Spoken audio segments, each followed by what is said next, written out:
My background is I understand that when the distribution gets worse, when inequality gets worse, living standards fall. So when the UK government was going to give £1 trillion out, all I wanted to know was who's going to end up with that money. That's all I wanted to know. And I mean, the US number, 13 trillion, 14 trillion, is just outlandish. But I think the most amazing thing I've ever seen in my whole life was that at the beginning of COVID, the very beginning of COVID, we knew governments across the world were going to be giving out tens of trillions of pounds, dollars, euros. Nobody even thought to ask who's going to get tens of trillions richer. Nobody in where the does it end up? Conservatives, nobody in Labour, nobody in the Republicans, nobody in Democrats, nobody in the media, nobody in academia, nobody at the central banks. Nobody asked this. It's almost beautiful. It's unbelievable. It's unbelievable. So I sat down and I did the analysis at the beginning.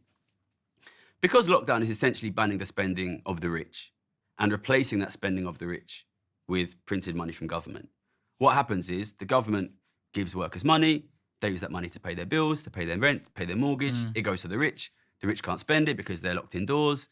And what you get is essentially an enormous amount of money from the government to the poor, to the rich. And this massive, massive transfer of wealth. That was so obviously going to happen at the beginning of COVID.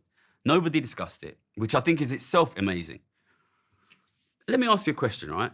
If we were now to pause the economy for 2 years, and during that pause, massively increase wealth inequality, what do you think would happen to broad living conditions when we unpaused?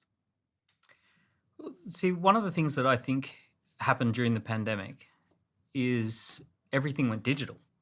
And entrepreneurs and investors did actually think about what would happen. The investors immediately boomed stocks like Zoom and Microsoft, and we ended up with the Magnificent Seven. I don't know if there's 7 big tech companies in the USA market. And those big 7 companies have gone from 5 trillion valuation to 17 trillion valuation in the time of the pandemic.